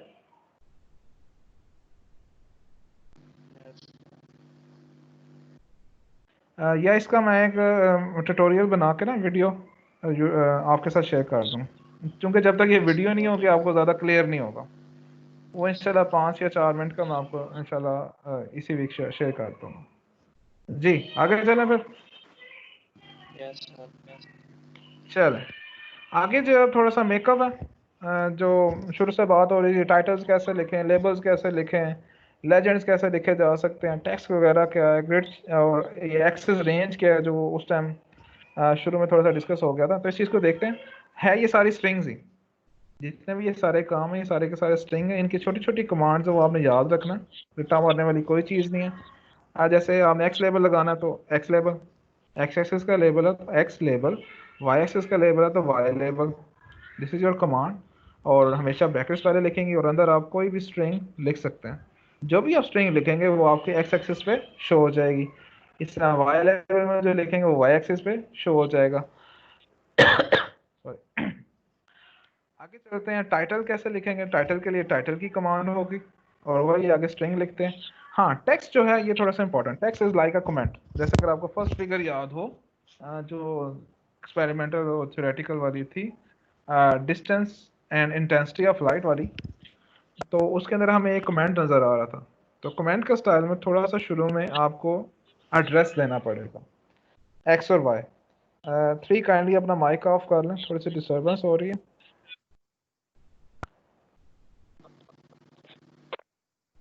चल थैंक यू। तो टेक्स्ट में क्या है कि एक्स और वाई जो शुरू में आपको एड्रेस देना है और आगे ये जो भी आपने स्ट्रिंग लिखनी है, तो क्या होगा कि वो उस एड्रेस पे से मैं लिखता हूँ 2,3, तो ये 2,3 प्लेस में यानी कि एक्स एक्सिस पे सेकंड और वाई पे 3 यूनिट्स पे ये टेक्स्ट बॉक्स को अपीयर कर देगा, ठीक है। और अगर आप चाहते हैं कि अपनी मर्जी से हम टेक्स्ट बॉक्स को अपीयर करवाएं, एड्रेस ना देखें, ग्राफ को देख के मैं उसके मुताबिक उसकी सिलेक्शन करूं, तो फिर उसका सेकंड स्टाइल क्या है कि आप जी टेक्स्ट लिख के कमांड के साथ आप स्ट्रिंग लिख लें। जैसे ही ग्राफ बनेगा और जैसे ही उसकी फिगर आपके सामने शो, तो जिस पॉइंट पे आप जाके क्लिक करेंगे उस पॉइंट पे वो टेक्स्ट बॉक्स जो है वो अपीयर हो जाएगा। तो ये 2 स्टाइल है, जो आपको यूज़ करना हो आप कर सकते हैं। मोस्टली हम जी टेक्स्ट यूज़ कर लेते हैं क्योंकि हमें पहले ग्राफ का इतना बिहेवियर का पता नहीं होता। तो अगर तो आपको ग्राफ के बिहेवियर का पता है कि साइनोसाइडल है तो इस तरह ही चलेगा, तो उधर आप लिख सकते हैं। यूजुअली आप जी टेक्स्ट यूज़ कर रहे हैं। आगे चलते हैं लेजेंड्स, यानी कि जो हमें बताता है कि कौन सा ग्राफ क्या, कौन सी जो कर्व का स्टाइल है वो किस मतलब चीज़ को रिप्रेजेंट कर रहा है। तो उसका जो स्ट्रक्चर है वो है सिंपल। आप पहले टेक्स्ट 1 लिखें, कोई भी एक स्ट्रिंग जो कि पहले ग्राफ को शो करेगी जो तरतीब में है। उसके बाद टेक्स्ट 2 वो सेकंड ग्राफ को शो करेगी एंड सो ऑन। और लास्ट में ये जो पी ओ एस है इट इज़ कॉल्ड पोजीशन। तो हमारे पास जो है पोजीशंस 4 डिफरेंट आ गई। यहाँ पर पोजीशन से मुराद क्या है, तो अगर आप ये बॉक्स देख रहे हैं तो यूजुअली ये राइट अपर कॉर्नर पे लेजेंड्स लिखे होते हैं, लेकिन आपकी मर्जी आप मिडल में भी लिख सकते हैं, राइट अपर मिडल में, लेफ्ट कॉर्नर पे भी आप लिख सकते हैं अपर में, सेंटर में भी आप लिख सकते हैं, लेफ्ट मिडल और राइट मिडल। सिमिलरली डाउनवर्ड जो कॉर्नर है, राइट डाउन कॉर्नर, या बॉटम कॉर्नर कह लें, लेफ्ट बॉटम कॉर्नर या सिंपल बॉटम मिडल। तो ये आपके पास पोजीशंस हैं तकरीबन 3 और 2, 3 और 3 6 और 8 पोजीशंस हैं। मैंने आपको राइट लेफ्ट के लिहाज से लिखा है, लेकिन यहाँ पर जो पोजीशंस के एड्रेस हैं वो नॉर्थ और वेस्ट, इस तरह जो 4 आपके पास नॉर्थ ईस्ट वेस्ट साउथ, उस लिहाज से चलेंगे। तो वो आप पोजीशन लिख लें, ये ऑप्शनल होता है। अगर आप नहीं लिखेंगे पोजीशंस तो ये आपके पास राइट अपर कॉर्नर में ही हमेशा अपीयर होगा और यूजली यहीं पर रखा भी जाता है। बाकी ये डिटेल्स आप पढ़ लें, मैं आपको आगे इंशाल्लाह इसकी जो एग्जांपल है उसमें बता दूंगा। ये यहाँ पर अगर हम देख लेते हैं कि फॉर ईच ग्राफ जो भी डाटा सेट है डिस्प्ले शॉर्ट लाइन, यानी कि जो भी कर्व स्टाइल का पैच होगा वो उस लेजेंड के अंदर पहले पैच रखा जाएगा और उसके बाद जो भी आपने ग्राफ की एक्सप्लेनेशन लिखी है कि ये डिस्टेंस को रिप्रेजेंट, इंटेंसिटी को रिप्रेजेंट कर रहा है, ये थ्योरेटिकल को रिप्रेजेंट कर रहा है, ये एक्सपेरिमेंटल को रिप्रेजेंट कर रहा है, तो वो पैच के साथ उस चीज़ को डिटेल को साथ लिख देगा। तो इस तरह हमें आसानी हो जाएगी कि कौन सा ग्राफ और कौन सा पैच किस ग्राफ को रिप्रेजेंट कर रहा है। बाकी उसने आपको बताया कि जो पोजीशंस के लिए जो कमांड्स हैं वो आप हेल्प में जाके लेजेंड लिखेंगे तो आपको सामने वो शो हो जाएगा। अब आगे चलते हैं कि स्ट्रिंग्स यूजली तो नॉर्मल फॉन्ट होता है, लेकिन अगर हमें जैसे हम वर्ड में चीज़ें डिफरेंट स्टाइल और डिफरेंट फॉन्ट यूज़ करते हैं, स्टाइल्स क्या हैं, बोल्ड, इटैलिक, और फॉन्ट्स आपके पास डिफरेंट फॉन्ट्स हैं, जैसे एरियल है, टाइम न्यू रोमन है, और इतने ज़्यादा डिटेल्स हैं वर्ड के अंदर, तो वो सारे के सारे आप जो स्टाइल्स हैं वो आप इधर भी यूज़ कर सकते हैं। या मेन जो हमारा फोकस जिस पे होता है वो ये है कि हमें बाज़ का सुपरस्क्रिप्ट्स या सबस्क्रिप्ट्स में लिखना होता है। जैसे हम वेरिएबल्स लिखते हैं a1 ऑफ x बजाय x y z के हम लिखते हैं a और 1, सॉरी ये तो सर साथ आ गया से, ये दिस वन इज सबस्क्रिप्ट। या बाज़ का हमें पावर्स लिखते होती हैं कि दिस इज x स्क्वायर का ग्राफ है। इन चीज़ों को कैसे लिखें, क्योंकि टेक्स्ट में तो नहीं हम उस पावर, वो तो टेक्स्ट ही रहेगा। मैटलैब में तो चलो हम इसको लिख लेते हैं x पावर 2 कैप लगा के, लेकिन स्ट्रिंग के अंदर तो ये सेम एज इट इज होगा। तो मेनली इस चीज़ को ज़रा हम देखेंगे कि कैसे कर सकते हैं। जो हमारे कंसर्न है वैसे आप इसके अंदर font size, character colour, background colour, इन सारी चीज़ों को चेंज कर सकते हैं। हाँ, सेकंड जो ज़्यादा इंपॉर्टेंट ग्रीक लेटर्स, चूँकि हमारा ज़्यादातर वेरिएबल्स में अल्फ़ा बीटा गैमा भी यूज़ होता है, तो ये जो इस तरह के ग्रीक लेटर्स हैं, स्टाइल्स हैं, स्ट्रक्चर है, इसको हम सिंपल अल्फ़ा लिख के नहीं लिख सकते, वो अल्फ़ा इस अल्फ़ाबेट में ही लिखा आएगा। तो अगर मुझे ये सिंपल फॉर्म चाहिए तो उसके लिए भी मुझे फिर थोड़ा बहुत कमांड लगानी ही पड़ेगी। इसको हम देखते हैं हम कैसे लिख सकते हैं। उसने कहा कि ये जो सारी चीज़ें हैं या मॉडिफाइड से यूज़ करते हुए कर सकते हैं। तो लेट्स सी। तो सबसे पहले उसने कहा टेक्स्ट मॉडिफायर्स हैं, यानी कि आप उसके इटैलिक और बोल्ड वगैरह भी कर सकते हैं, डिफरेंट फॉन्ट साइज भी यूज़ कर सकते हैं। उसका तरीका क्या है कि आप टेक्स्ट मॉडिफायर जो है उसको स्ट्रिंग के अंदर लिखेंगे और उस टेक्स्ट मॉडिफायर के बाद जितना भी डाटा आ रहा है, जितनी भी स्ट्रिंग आ रही है, सारी की सारी चेंज हो जाएगी। और अगर आप चाहते हैं कि टेक्स्ट स्ट्रिंग के बाद उसके अंदर कुछ एक ख़ास पार्ट को आप चेंज करें, तो फिर आपको मॉडिफायर से पहले और उस उतने पार्ट के बाद आपको ब्रैकेट्स लगानी पड़ेंगी, ब्रेसेस लगाने पड़ेंगे। इसका हम एग्जांपल से देख लें तो ज़्यादा अच्छी हमें समझ आ जाए। जैसे दिस वन, फर्स्ट वन, ये मॉडिफायर है \it कमांड है फॉर इटैलिक, और जितना भी टेक्स्ट उसके बाद आ रहा है सारे का सारा उसने इटैलिक कर दिया। और अगर मैं सिर्फ चाह रहा हूँ कि मैं नेवर सी को ही इटैलिक करूँ, तो देखें स्ट्रिंग ब्रेसेस लगाए ताकि हम एक उसका पार्ट बना लें, पैच बना लें। उसके बाद है \इटैलिक कमांड, \मॉडिफायर है और IT अगर उसकी कमांड है तो ये मिलकर मॉडिफायर बन जाता है। नेवर सी, देखें नेवर को मैंने सिर्फ चेंज करना चाहा है, उसके बाद ब्रेसेस ऑफ कर दिए हैं, स्ट्रिंग खत्म हो गया, तो यहाँ पर सिर्फ नेवर चेंज होगा। सिमिलरली आगे अगर आपने फॉन्ट लिखना है तो फॉन्ट का भी वही चीज़ है, \फॉन्ट नेम, ब्रेसेस के अंदर जो भी फॉन्ट का नेम है, जैसे यहाँ पर English, old English text empty लिखा हुआ है, आप जो मर्जी लिख सकते हैं जो भी लिस्ट में है। और उसके बाद जितना भी करैक्टर स्ट्रिंग आएगी वो सारी की सारी चेंज हो जाएगी। तो जिस तरह हमने इटैलिक में देखा था कि अगर हम कुछ पोर्शन को चेंज करना चाह रहे हैं तो वही स्ट्रेटजी यहाँ पर भी यूज़ होगी। जैसे मैं सिर्फ रॉबिनहुड को चेंज करना चाह रहा हूँ तो शुरू में ब्रेसेस लगाऊंगा, वही सारा स्ट्रक्चर रॉबिनहुड तक, उसके बाद ब्रेसेस क्लोज, तो सिर्फ रॉबिन हुड ही होगा। अब यहाँ पर एक चीज़ सोचने वाली है कि चलो इटैलिक और बोल्ड का तो हम शॉर्ट कमांड है IT और इसमें बी यूज़ कर लेंगे, तो फॉन्ट नेम तो बहुत मुश्किल है, कितने कोई फॉन्ट नेम बंदा याद रख सकता है, तो ये ज़बानी याद रखने की ज़रूरत नहीं। अगर पेपर के लिहाज से अगर हम देखें तो हमें बताया जाएगा कि भाईजान आप सिर्फ जो है रॉबिन हुड को एक सेंटेंस ऐसा लिखें जिसमें रॉबिन हुड जो है या टाइटल के अंदर उसको आप ओल्ड इंग्लिश टेक्स्ट में लिखते हैं। तो ये आपको फॉन्ट नेम लिखा होगा, तो आपका काम क्या है, जस्ट आपको स्ट्रक्चर लिखना आना चाहिए कि modified font name, braces use करनी है और आके आप उसी फॉन्ट नेम को लिख दें, तो आपका काम हो जाए। इसलिए आपने इस लिहाज से परेशान नहीं होना। और roll number 3 kindly mic off कर दें, स्टिल थोड़ी बहुत डिस्टर्बेंस हो रही है। सर ऑफ है। ऑफ है तो सर मुझे बस आवाज़ आ रही करें, है थक तुम्हारी। गए हैं। अब सर बस जी थोड़ा थोड़ा सा रह ब्रेक देते हैं। ब्रेक ही ब्रेक है आपके पास, इसके बाद फुल ब्रेक है, कोई आपकी क्लास नहीं है। या आप लोग खुद पढ़ लें, ये कोई इसमें कोई इतनी याद करने वाली चीज़ तो नहीं है। जस्ट मैं आपको थोड़ा बहुत बता रहा हूँ, इसको आप बाद में भी देख लीजिएगा। हो सकता है कहीं पर थोड़ी बहुत कन्फ्यूजन हो जाए, तो मैं चाह रहा हूँ कि वो चीज़ क्लियर हो जाए। हाँ, कोई मुश्किल आई है, कोई नहीं समझ आई है तो मोस्ट वेलकम आप पूछें। बाकी ये थक गए हैं या ये जो है ये मसला आपका है, आपको पता होना चाहिए कि इसको कैसे हैंडल करें। 3 क्लासेस हैं, तो मेरी तरफ से चाहे आप पहली 2 क्लासेस ना लो, तीसरी क्लास के लिए आप एनर्जी बचा के रखें, इट्स अप टू यू। लेकिन मेरी क्लास में काइंडली ये कहना है कि जी सर जी पहली 2 क्लासेस हो गई हैं तो अब हम पे जुल्म ना करें, ये आपका कसूर है। क्योंकि देखें ये बाकी चीज़ें तो शायद आप खुद पढ़ लेंगे तो समझ भी आ जाए, ये जो मतलब सॉफ्टवेयर है इसमें आपको थोड़ी सी प्रॉब्लम होगी। इसमें कई चीज़ें होती हैं जो किताबों से पढ़ के समझ उसमें फिर स्टिल कन्फ्यूजन रह जाए जब तक आप प्रैक्टिकल ना करें। तो थोड़ा सा रह गया, थोड़ा सा देख लें, बाकी इतना कोई इशू नहीं है। देखें जैसे अब ये स्लाइड है, बोल्ड फेस के लिए आपको BF लिखना पड़ेगा, टैली के लिए आपको IT, RM मतलब नॉर्मल फॉन्ट के लिए।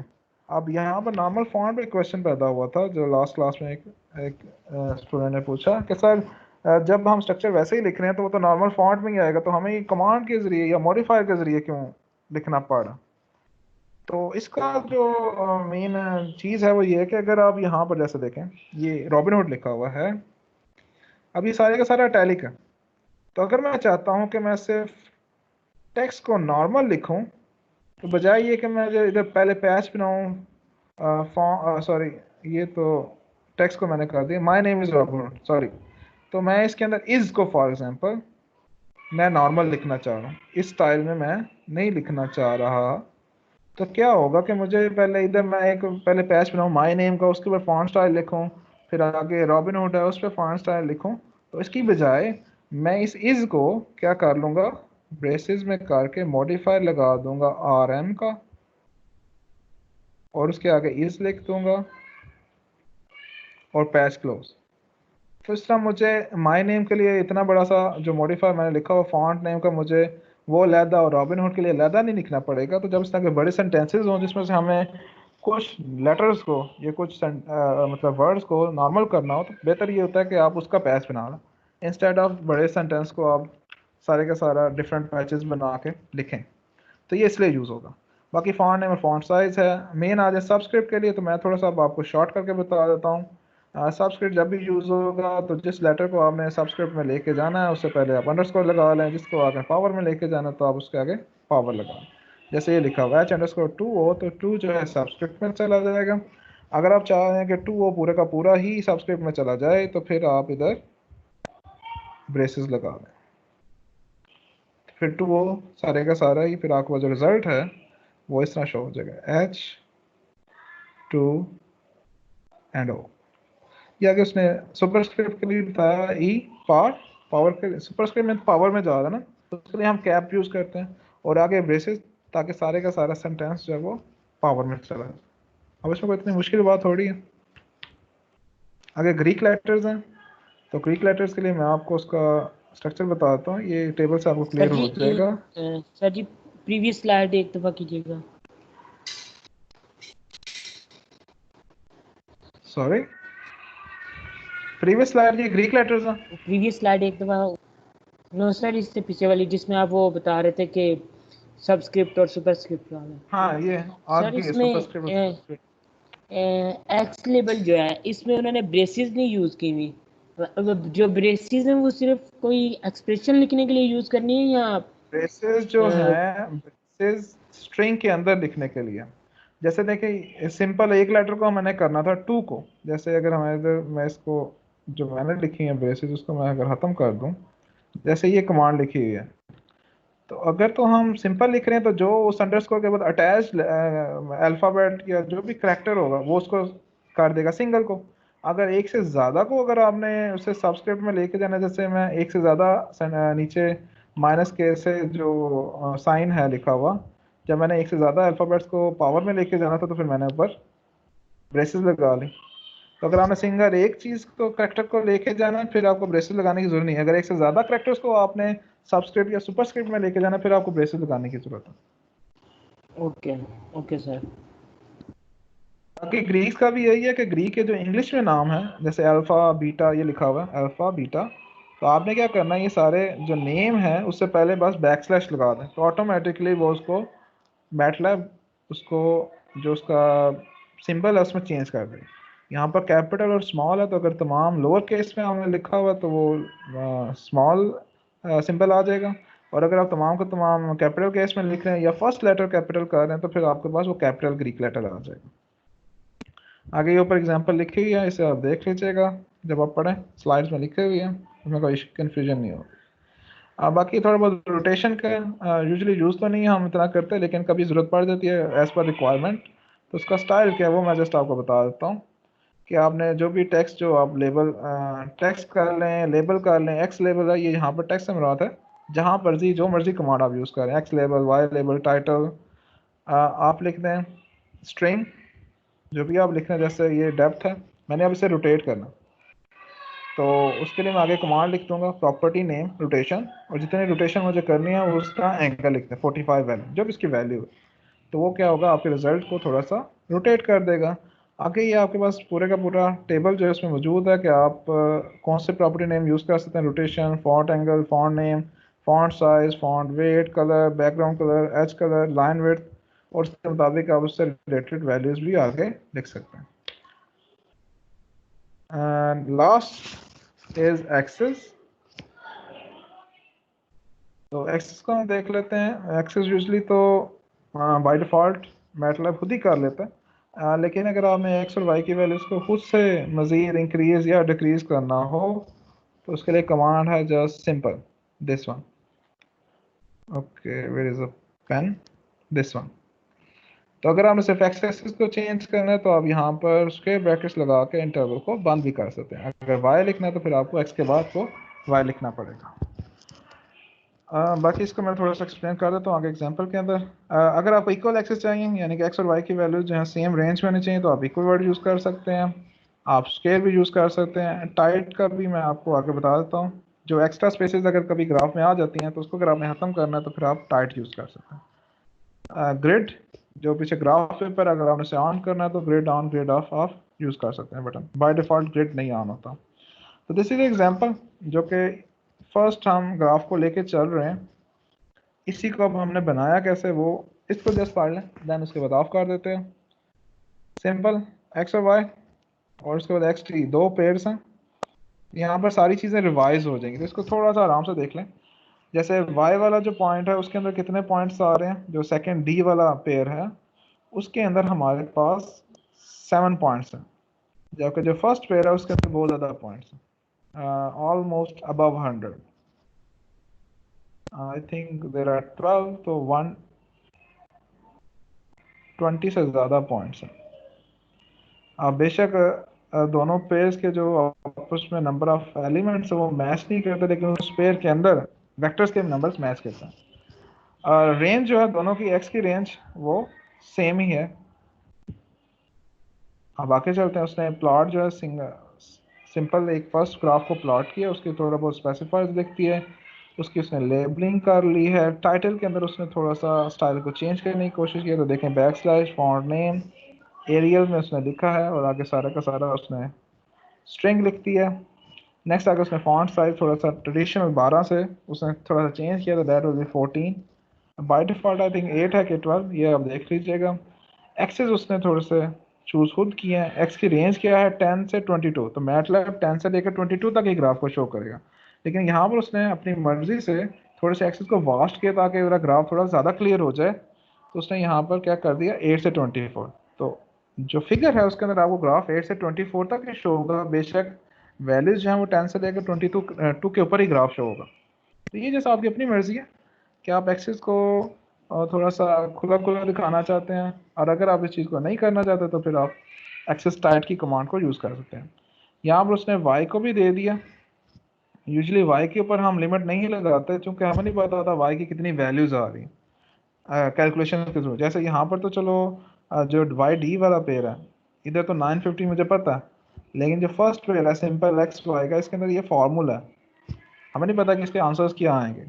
तो अगर तो आपके पता हो वैल्यूज़ का तो आप 0 से 1200 तक लिख सकते हैं, अगर नहीं पता तो यूजुअली इसे स्किप कर दें।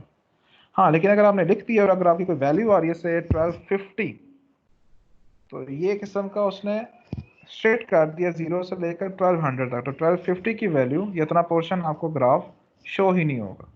ये ऐसे ही है जैसे आपने पिक्चर को क्रॉप कर लिया तो बाहर आउटर पोर्शन जो है वो शो नहीं होता। नेक्स्ट उसके बाद उसने कुछ कमेंटिंग की हुई है, उसने कमेंट्स की कमांड लिखती हुई है। देन होल्ड ऑन, तो ये ज़रूरी नहीं कि प्लॉट के बाद ही आप होल्ड ऑन लिखें, आप उसके बारे में सारा स्ट्रक्चर लिख लें और उसके बाद होल्ड ऑन लिख लें। और नेक्स्ट उसके बाद उसने सेकंड डी पेयर को प्लॉट कर दिया, और देन उसने लास्ट में लेजेंड्स लिखें, क्योंकि जैसे ही ज़्यादा सारे प्लॉट आप लिख देंगे फिर आप लेजेंड लिखेंगे, शुरू में लेजेंड लिखने की ज़रूरत नहीं है। ये लेजेंड्स का काम हमेशा सबसे लास्ट पे होता है। और उसके बाद होल्ड ऑन, तो ये उसके बाद आपके पास फाइनल स्ट्रक्चर आ जाएगा। जैसे ये लेजेंड्स आ गए। सर एक क्वेश्चन था। जी जी ज़रूर। अगर हमने पहले लेबल कर दिया है तो मतलब हमने उसको चेंज करना है, हमसे गलती से या मतलब गलत लिखा गया है तो वो चेंज हो सकता है लेबलिंग? हाँ जी बिल्कुल, लेबलिंग चेंज हो सकती है, गलती तो इंसान से होती है। तो एक स्टाइल तो ये है कि प्रोग्रामिंग में जाएं और इधर सारा दोबारा चेंजेस कर लें। सेकंड ये है कि अगर आपने सारा कुछ बना लिया हुआ है, रिजल्ट आपके सामने आएगा, कोई लाइट सा कोई गलती हो गई है, तो उसके लिए आप जो मैंने आपको बताया था ये जो नेक्स्ट कमांड है फिगर विंडो, इसके अंदर भी आपके पास एडिटिंग के ऑप्शन मौजूद होते हैं। तो आप इधर से भी जाके भी कर सकते हैं बजाय कि आप अपने प्रोग्राम को चेंज करें। इधर भी टूल्स हैं, आप इन टूल्स को यूज़ कर सकते हैं। ये चूँकि हमने पहले कमांड्स के लिए पढ़ लिया हुआ, तो टूल्स वाला जो ऑप्शन है, ये जो ऑप्शन है ये एक्स्ट्रा, अगर आपने किसी ने सीखना है तो आप मुझसे अलहदा से आप बुक से पढ़ लें, कन्फ्यूजन है तो मुझसे डिस्कस कर लें, कोई आप क्लास के अलावा भी पढ़ सकते हैं, लेकिन ये क्लास के उसके सिलेबस में शामिल नहीं है क्योंकि ये प्रैक्टिकली करने वाला है। और मोस्टली वैसे हम कमांड से ही करते हैं, लेकिन ये अगर गलती वगैरह हो जाए, कोई सिंगल छोटी मोटी गलती है उसको सही करना, तो आप इस जो फिगर विंडो के जो टूल्स हैं उसको यूज़ कर सकते हैं। ठीक है ओके सर। Yes sir. लेकिन अगर इनिशियल लेवल है जैसे बेसिक है तो बेस्ट वे यही है कि आप दोबारा से जो अपनी कमांड जो प्रोग्राम है उसमें जाएं, उसमें चेंजेस करना। ओके जी, दिस इज ऑल।